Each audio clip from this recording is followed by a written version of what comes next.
Tom sat in the small pilot seat of his research ship.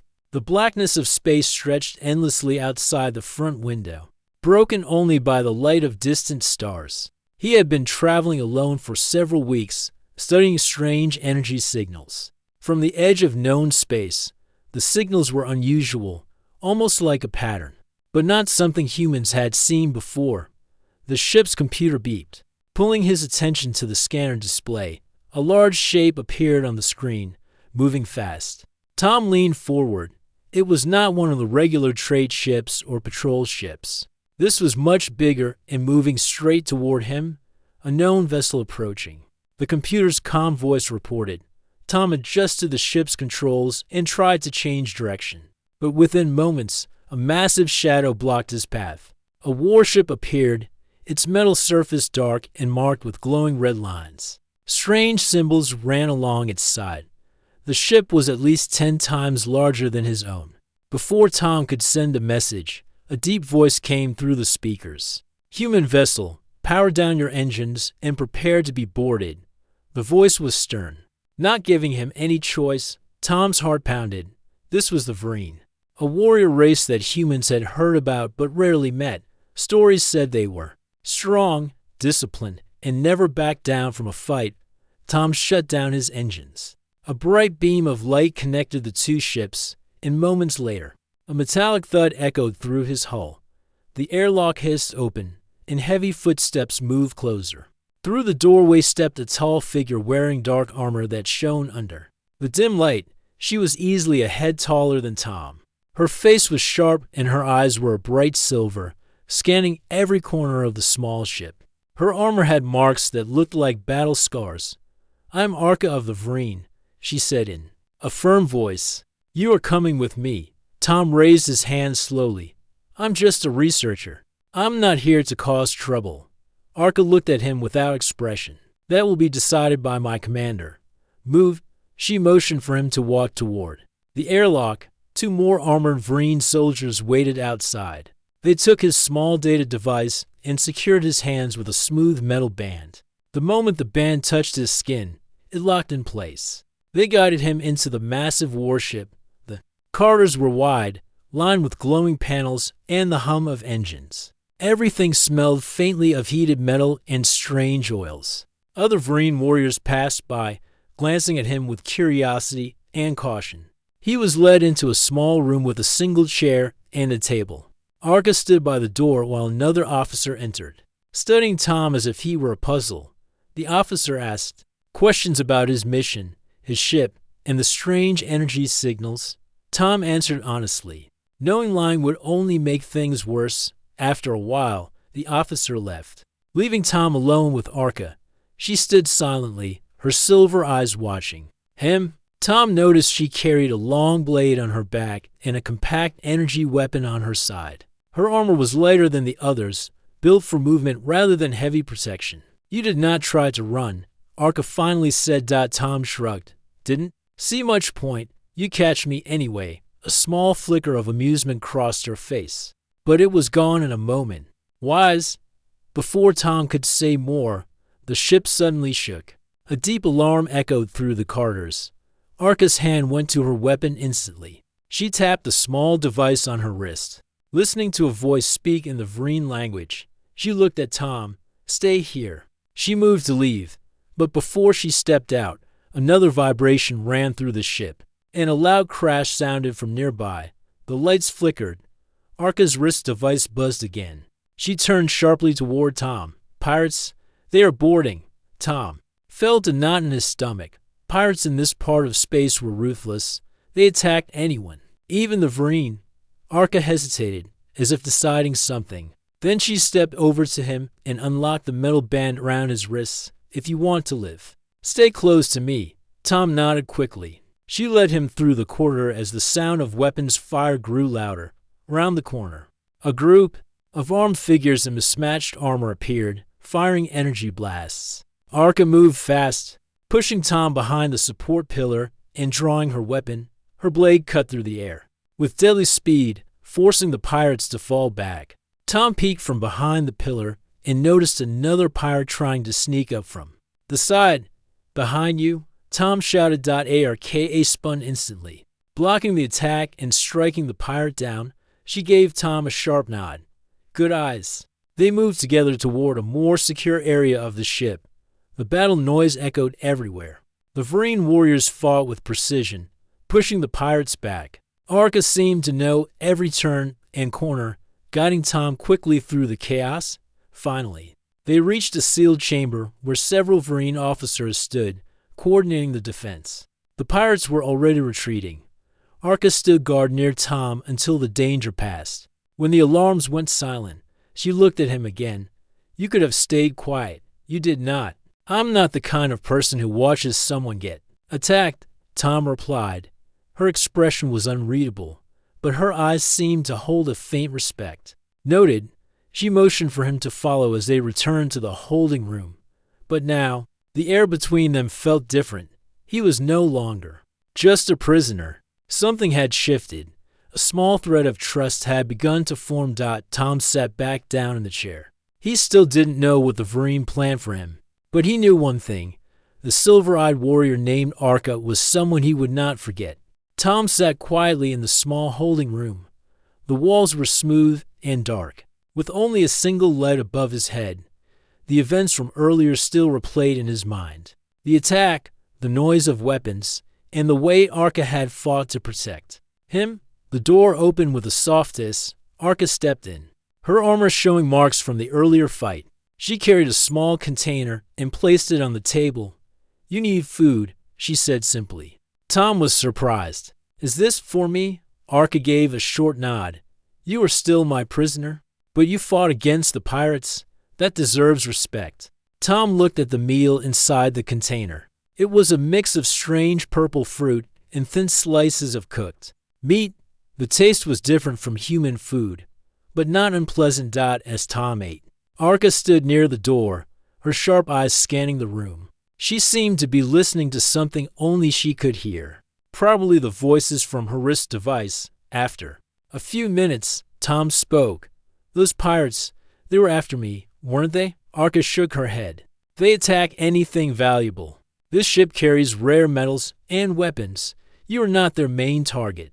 But if they had captured you, they would sell you to the highest bidder. Tom frowned. So you saved me because of your commander's orders? Her gaze met his. No.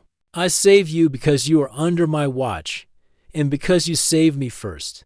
Tom remembered how he had shouted a warning during the fight. It hadn't seemed like much at the time, but for the Vereen, it clearly meant something. The door slid open again, and another Vereen officer entered. He was taller than Arka, with heavy armor and a scar running down one side of his face. His voice was deep and cold. Arka, the commander has questions for the human. Bring him. Arka looked at Tom. Follow me.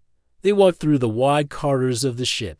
Vereen warriors moved past them, some carrying damaged equipment from the earlier attack. The air was thick with the smell of burned metal. They entered a large chamber where the commander waited. He wore armor covered in golden markings, a sign of high rank. His silver eyes studied Tom with slow, measured interest. You are far from human space. The commander said. Why? Tom explained about the strange energy signals he had been studying. He kept his voice calm, hoping to show he had no hostile intent. He told them how his research ship was small, unarmed, and purely for exploration. The commander listened in silence, then spoke to Arka in their own language. She responded firmly, and Tom could see the commander's expression harden. Finally, the commander turned back to Tom. We will confirm your words. Until then, you will remain here. Two guards stepped forward, but Arka raised a hand. I will keep him under watch, she said. The commander's eyes narrowed. You take responsibility for this human? Yes, Arka replied without hesitation. The commander studied her for a long moment before nodding. Very well. But if he lies, it will be your honor at risk. Arka led Tom out of the chamber. They walked in silence for a while until they reached a quieter part of the ship. You spoke for me, Tom said. Why? Arka did not stop walking. Because I believe you, and because I owe you for earlier. Among the Vereen, a life saved creates a bond. Until that debt is balanced, I must protect you. Tom was curious. And how will you balance it? By making sure you stay alive until you are safely returned or proven harmless. They stopped outside a training hall. Inside, several Marine warriors were sparring with long staffs, their movements fast and precise. Arca watched them for a moment before turning back to Tom. Stay close to me. Not everyone here agrees with the commander's decision. Some believe humans are weak and untrustworthy. If they see a chance, they may try to harm you. Tom understood. Now that his position on the ship was dangerous, even with Arca's protection, he followed her back to the holding room, thinking about how quickly his mission had turned into a fight for survival. Hours passed quietly until the sudden sound of alarms rang again. Arca entered quickly, her armor back in place. Another attack. Tom asked. No, she said. A Marine patrol has returned, but they bring news. Some ships from our own fleet are moving against the commander. A power struggle. Tom's eyes widened. Why would your own people fight each other? Disagreements about leadership. And some want war with humans. Her tone was calm, but her eyes were sharp. Before Tom could reply, a voice came through her wrist device. Arca's expression changed slightly, becoming more focused. She turned to him. Stay behind me no matter what happens. The next moment, the door burst open. Two armored Marines stepped inside, their weapons drawn. The human is to be taken for questioning. One of them said, By whose order? Arca demanded. By order of Captain Raul, the soldier replied. Arca stepped in front of Tom. The commander's orders are clear. He stays with me. The two soldiers exchanged glances. One moved forward, but Arca's blade was already in her hand. The room filled with tense silence. Do not force me, she warned. The soldiers hesitated, then backed away slowly. This is not over. One of them muttered before they left. Tom let out a breath he didn't realize he had been holding. You weren't joking about people wanting me gone. Arca sheathed her blade. No, and it will get worse before it gets better. She looked at him for a moment, as if making a decision. If the situation changes, I may have to get you off this ship. Be ready. Tom nodded. He had no idea where the strange path was leading, but he knew one thing for certain. Without Arca, he would not last a single day here. The corridors of the Marine warship were quiet again, but Tom could feel a strange tension in the air. The last encounter with the two soldiers had shown him just how dangerous his situation was. Arca stayed close, her silver eyes scanning every corner as if expecting trouble at any moment. They reached a small observation deck. The glass wall stretched high and wide, showing the endless black of space. Stars shone like tiny fires in the distance, and Tom found himself staring at them for a moment. Do you miss your home? Arca asked suddenly. Tom turned to her. Yes, I was supposed to be out here for a few weeks, not whatever this is now. Arca stood with her hands behind her back, her posture straight. The Marine are not kind to outsiders. You must understand. We are raised to see strength and weakness in everything. Many here see humans as fragile.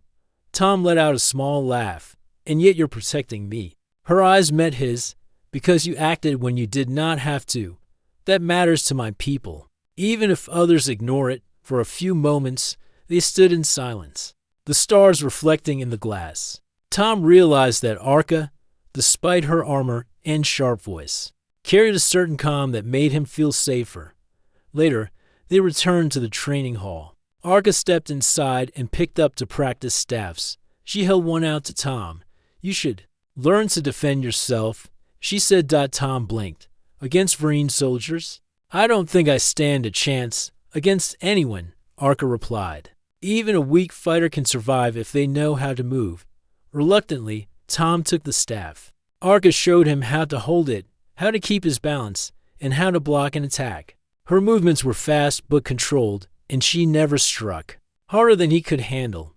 You are too stiff, she said after a few minutes. Relax your shoulders. Let the weapon move with you. Tom tried again. He still felt clumsy, but he managed to block two of her strikes in a row. She gave a small nod, which he took as praise. Their training was interrupted when a young Marine warrior entered the hall. He glanced at Tom, then at Arca. Arca, The commander wants to see you." She lowered her staff. "I will come. The human stays here." Tom sat on a bench while Arca spoke briefly with the young warrior in their own language. She left soon after, her boots clicking against the metal floor. For the first time since his capture, Tom was alone in an open area. A few Vereen warriors looked at him curiously from across the hall, whispering among themselves. He decided to keep quiet and avoid drawing attention. Half an hour later, Arca returned. Her face was calm, but there was something sharp in her eyes. "What happened?" to Tom asked. "The commander believes someone inside the ship is passing information to the enemy," she said. "He does not trust everyone on board." Tom felt a chill. "And you think they might use me as an excuse?" "Yes," Arca said plainly. "If they can blame you, they will." They left the training hall and walked through the lower decks.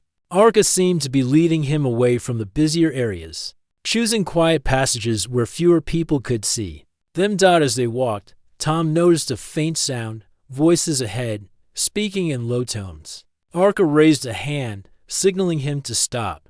She moved closer to the corner and listened. Tavreen soldiers stood near a supply room, their backs turned. Tom couldn't hear their exact words, but their tone was tense. One of them mentioned the word human, and the other laughed darkly. Arca stepped back to Tom. "They are planning something. Stay close." Before they could move away, the two soldiers turned and spotted them. Their expressions hardened. "You," one of them said, pointing at Tom. "The commander calls for the human. Now." Arca's voice was steady. "I just came from the commander. He gave no such order." The taller soldier stepped forward, his hand on the grip of his weapon. "Do not question me." Tom could feel the tension rising. Arca's stance shifted, her hand moving slightly toward her blade. "This is not the way," Arca said firmly. "If you want to speak to the human, go through the commander." The soldier's lip curled in frustration. After a long pause, both soldiers stepped aside, letting them pass. Tom followed Arca quickly, his pulse racing.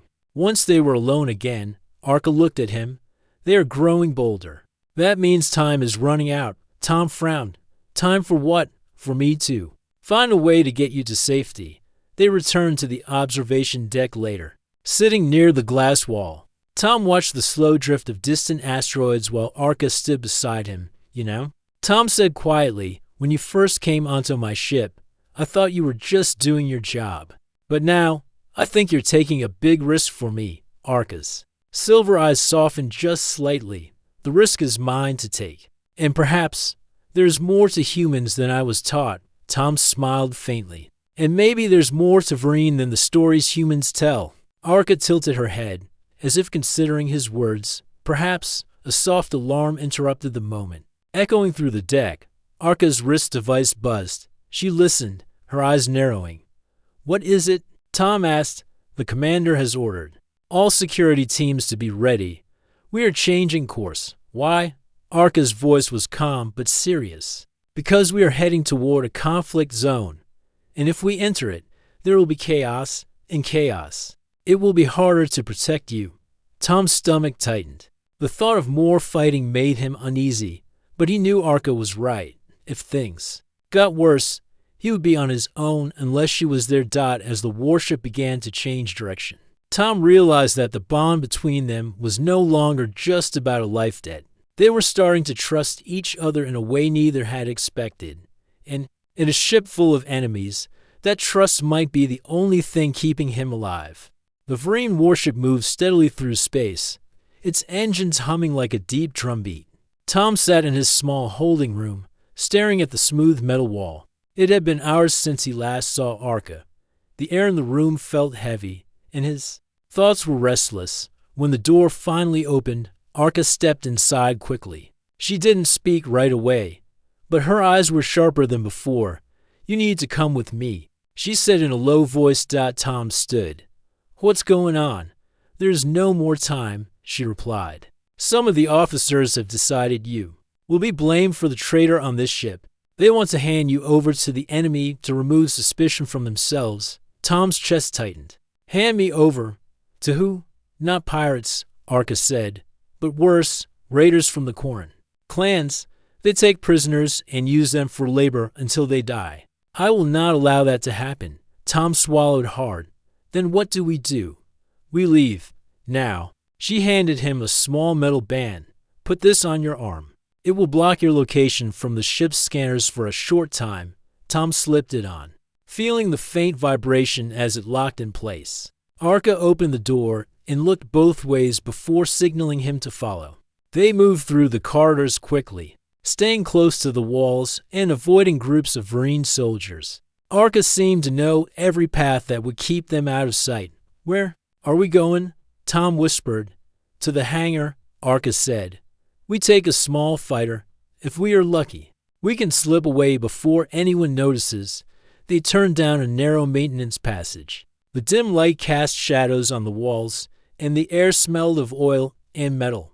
At the far end, two soldiers were talking. Arca signaled for Tom to stay back.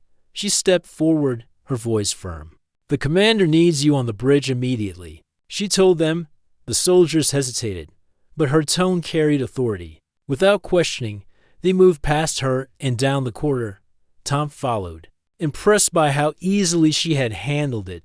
When they reached the hangar, the space opened into a vast chamber filled with ships. Mechanics and warriors worked on sleek fighters, while cargo drones carried crates. Arca guided Tom toward a smaller craft at the far end, a two-seat fighter with dark gray plating. But before they could reach it, a voice rang out. Arca.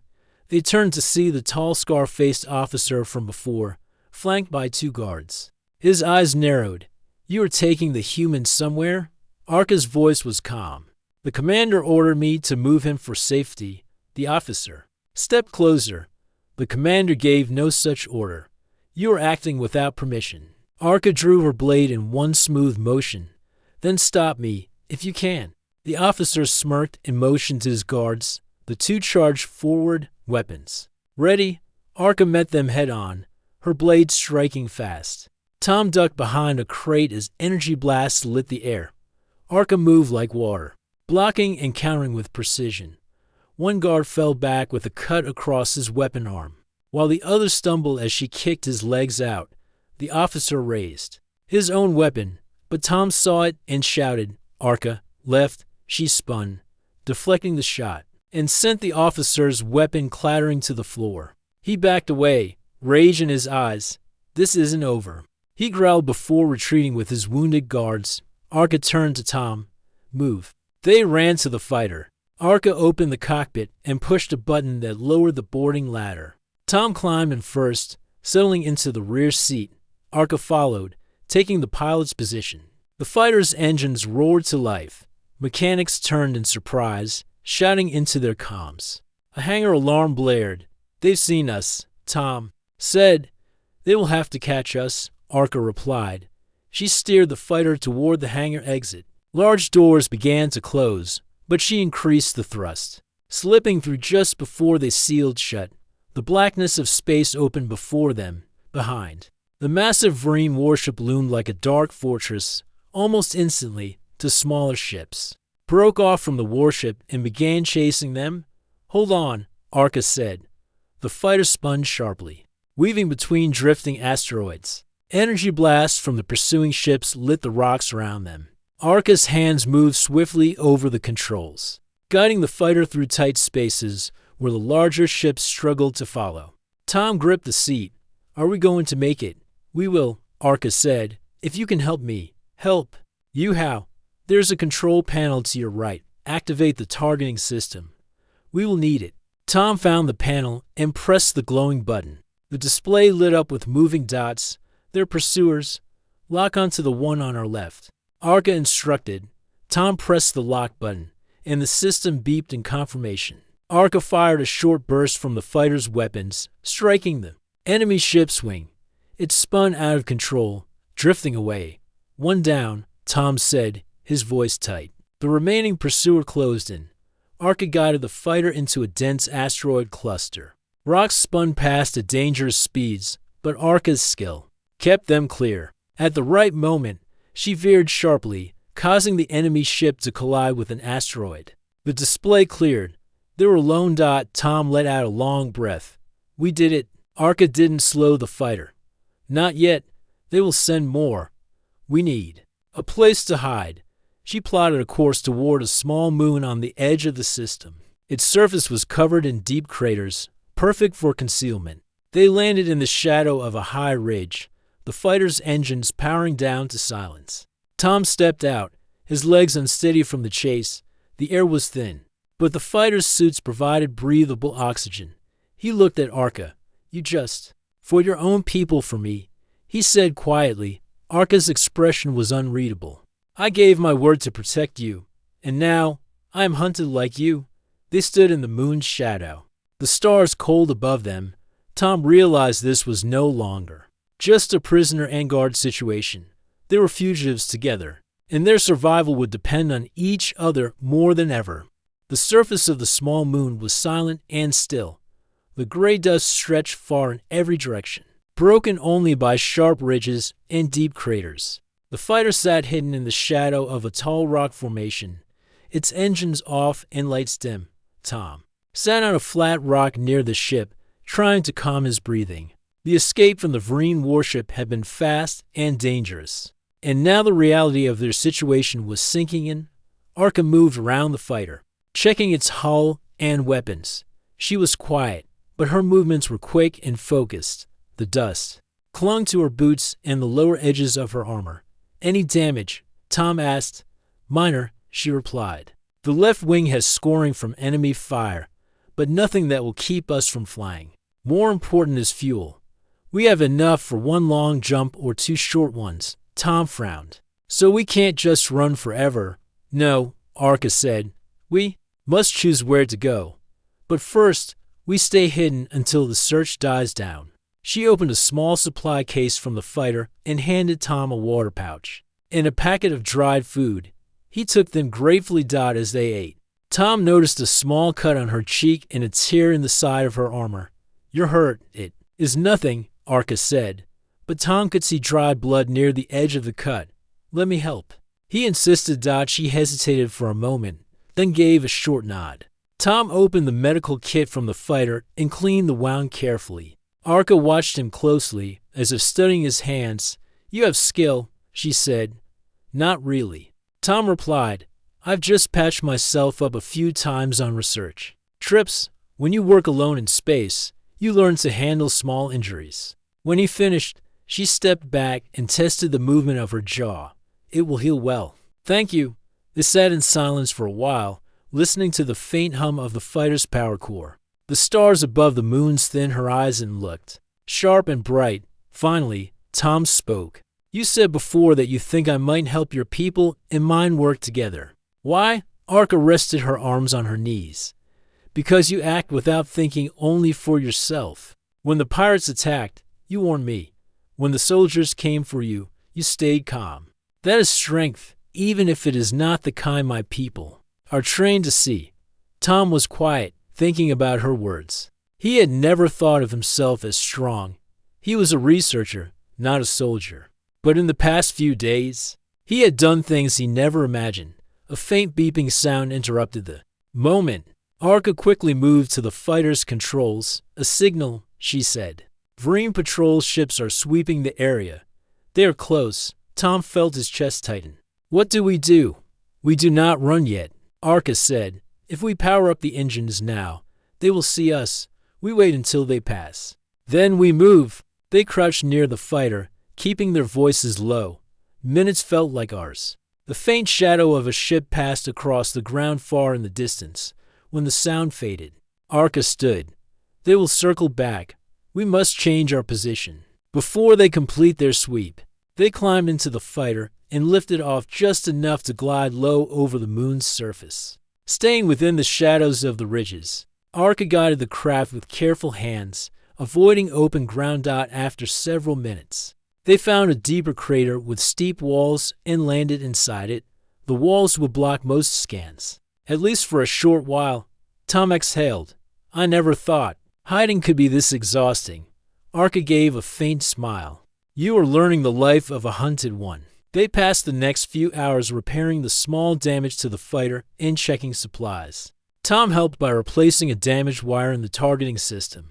while Arca adjusted the engine's cooling vents to make less heat. Later, as they rested, again, Tom asked, "Where will we even go if we made that one long jump?" Arca looked out toward the stars. "There is a neutral trade station in the Oran Belt.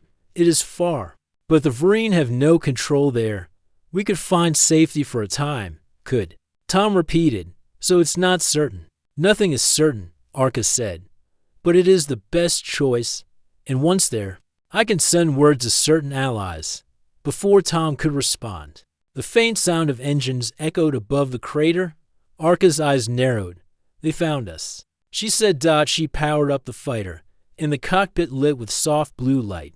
The moon's surface rumbled as the patrol ship passed overhead. "This will be close," Arca warned. The fighter rose sharply, shooting out of the crater. The patrol ship ahead spotted them immediately and turned, weapons locking on.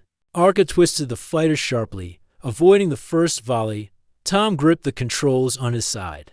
"Tell me what to do." "Activate the flares," Arca ordered. Tom hit the button, and bright decoys shot from the fighter's rear, drawing the patrol's fire. Arca used the moment to angle the fighter toward the moon's far side. Another blast shook the hull. The targeting display beeped as the patrol locked on again.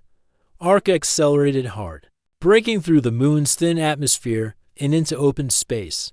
"They will follow," she said. "So we jump now." She entered the coordinates for the Oran Belt.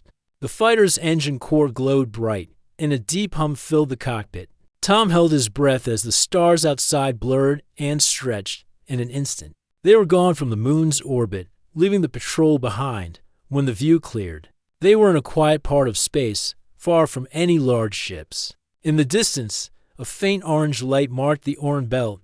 Tom let out a long breath. "We made it. For now," Arca said. "But there will be more dangers ahead." Tom nodded. "Then we'll face them together." Arca's silver eyes met his for a brief moment. "Yes, together."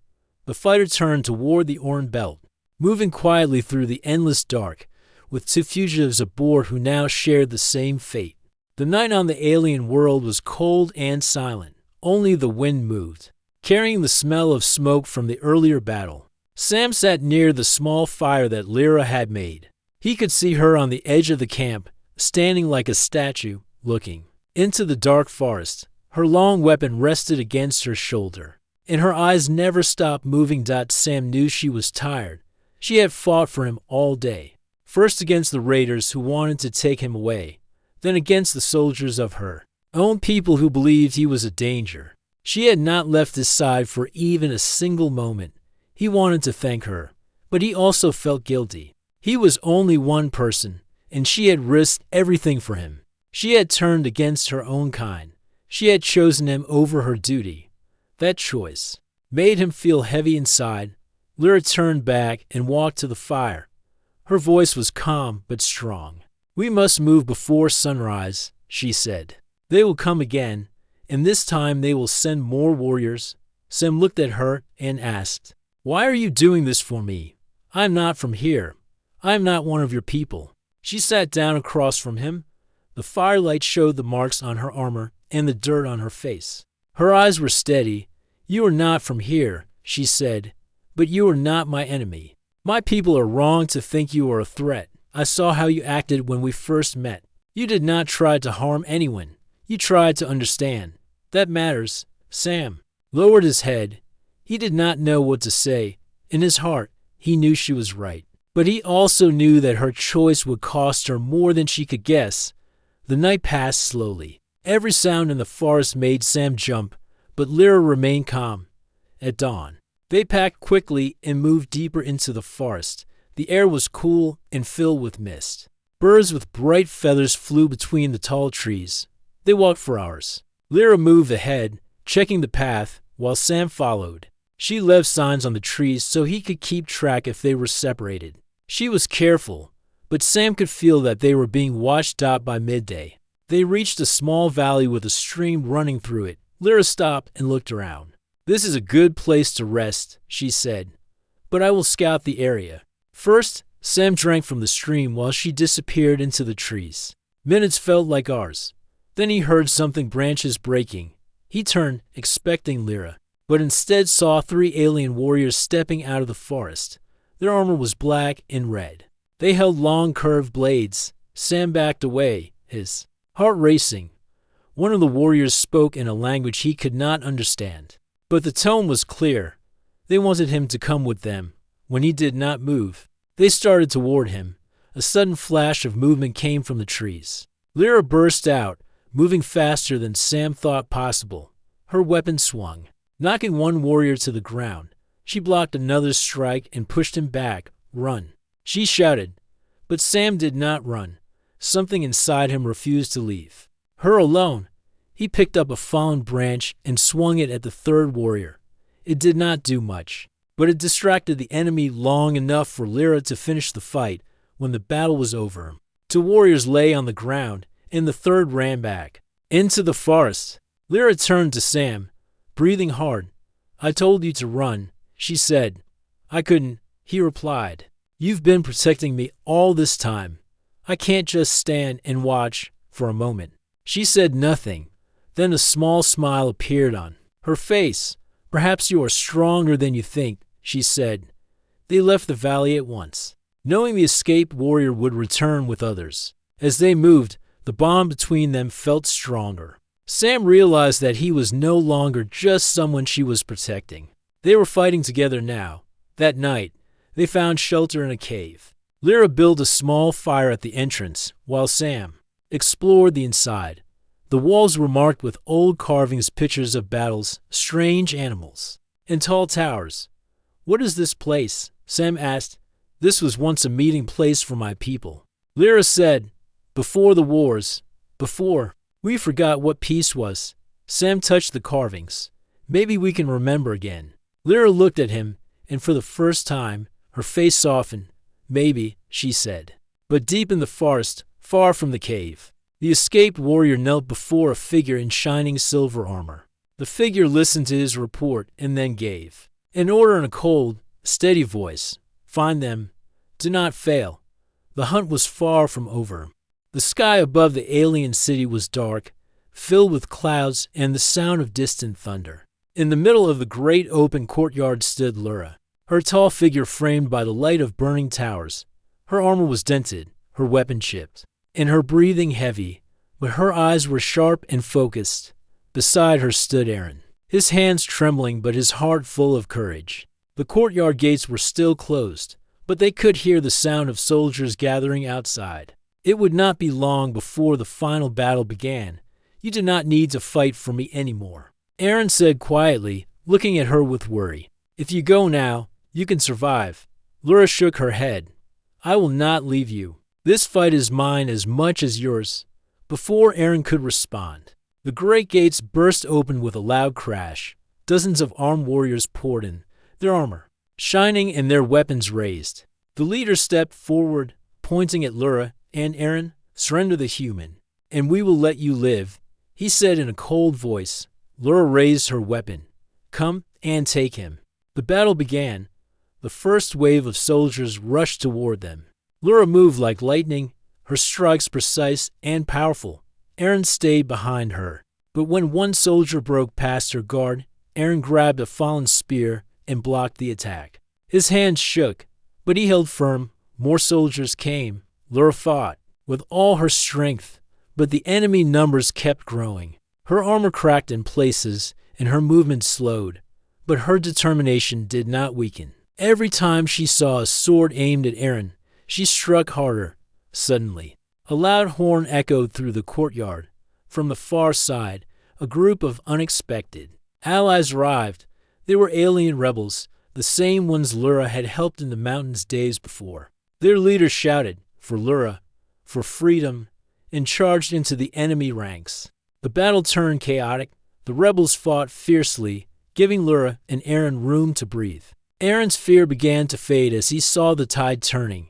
He even managed to help pull a rebel away from danger by striking an enemy from behind. The leader of the enemy forces realized the fight was slipping away. He ordered his troops to retreat, but Lyra would not allow them to regroup. She led a final push, forcing the enemy out of the courtyard. When the last soldier was gone, the rebels cheered. Lyra stood still, breathing hard, her weapon hanging at her side. Aaron walked up to her, his face filled with gratitude. "You saved me," he said. "Not just today, but from the moment we met." Lura looked at him and gave a small smile. "We save each other." The rebels approached, their leader bowing slightly to Lura.